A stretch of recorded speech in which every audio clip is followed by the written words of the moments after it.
महबूब की मोहब्बत में 4 देशों की सरहदों को लांघकर 4 बच्चों के साथ भारत आने वाली सीमा हैदर और उसके प्रेमी सचिन मीना की प्रेम कहानी देश भर में चर्चा का विषय बनी हुई है।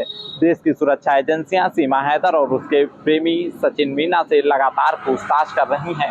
यूपी एटीएस ने भी करीब 36 घंटे तक सीमा हैदर और सचिन मीना से पूछताछ की है। इस दौरान सीमा हैदर के हिंदी बोलने, अंग्रेजी के शब्दों का प्रयोग करने के तौर तरीके को देखकर हर कोई हैरान नजर आ रहा है।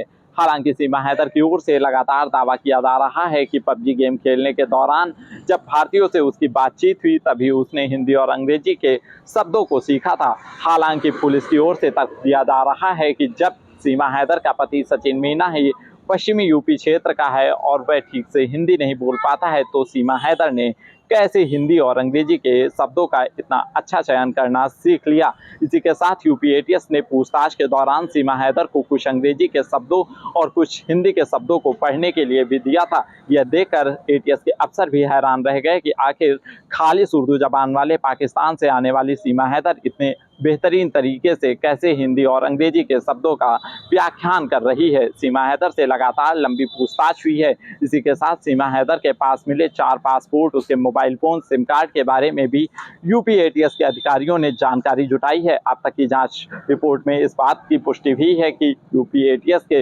डिप्टी एसपी रैंक के अधिकारियों ने सीमा हैदर और सचिन मीना से पूछताछ की है। इस दौरान इसकी वीडियोग्राफी कराकर आईबी को भी भेजी गई है। सीमा हैदर के पास मिले टूटे मोबाइल फोन और उसके सिम कार्ड को भी जांच के लिए भेजा गया है। फॉरेंसिक रिपोर्ट आने के बाद उसके आधार पर एक बार फिर सीमा हैदर और सचिन मीना से पूछताछ हो सकती है।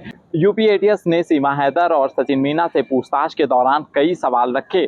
सीमा हैदर से यह भी सवाल किया गया कि आखिर जब उसके पास मोबाइल फोन और सिम कार्ड था तो वह मोबाइल के हॉटस्पॉट का इस्तेमाल कर व्हाट्सएप कॉलिंग के जरिए क्यों सचिन मीना से बातचीत करती थी। व्हाट्सएप कॉलिंग और वीडियो कॉलिंग के जरिए क्यों आखिर दोनों के बीच में लंबी बातचीतें होती थी। इस पर सीमा हैदर कोई सटीक जवाब नहीं दे सकी।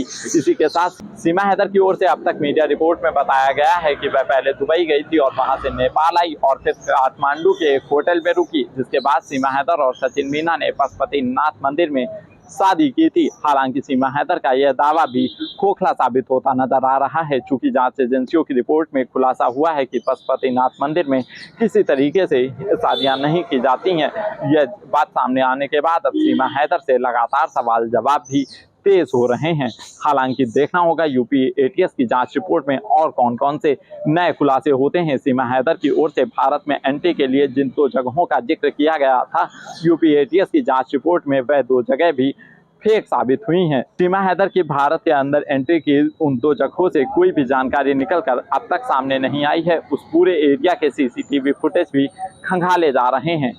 सीमा हैदर और सचिन मीना मामले की जांच कर रही सुरक्षा एजेंसियों की जांच रिपोर्ट में यह भी खुलासा हुआ है कि सीमा हैदर और सचिन मीना ने नेपाल के होटल में फर्जी नाम पर एक कमरा बुक किया था और करीब 7 दिनों तक उस कमरे में दोनों ठहरे थे। सीमा हैदर की ओर से जो शादी की बात कही जा रही है, यूपी एटीएस को शक है कि वह शादी कमरे के अंदर ही रचाई गई थी, क्योंकि पशुपतिनाथ मंदिर में भी सीमा हैदर और सचिन मीना की शादी का कोई भी प्रमाण अब तक सामने नहीं आया है। वहीं दूसरी तरफ सीमा हैदर का कहना है कि वह मन में खुद को हिंदू मान चुकी थी और वह 2 बार सचिन मीना के लिए करवा चौथ का भी व्रत रख चुकी है। सीमा हैदर की ओर से जो तमाम दावे किए जा रहे हैं, यूपी एटीएस को सीमा हैदर के बयानों पर लगातार संदेह हो रहा है और यही वजह है कि सीमा हैदर के मोबाइल फोन की फॉरेंसिक रिपोर्ट आने के बाद यूपी एटीएस एक बार फिर सीमा हैदर और सचिन मीना से पूछताछ कर सकती है। देखना होगा इस पूरे मामले में आगे क्या कुछ जानकारी निकलकर सामने आती है। फिलहाल देश की सुरक्षा एजेंसियां लगातार सीमा हैदर और सचिन मीना की थ्योरी पर जांच पड़ताल कर रही हैं।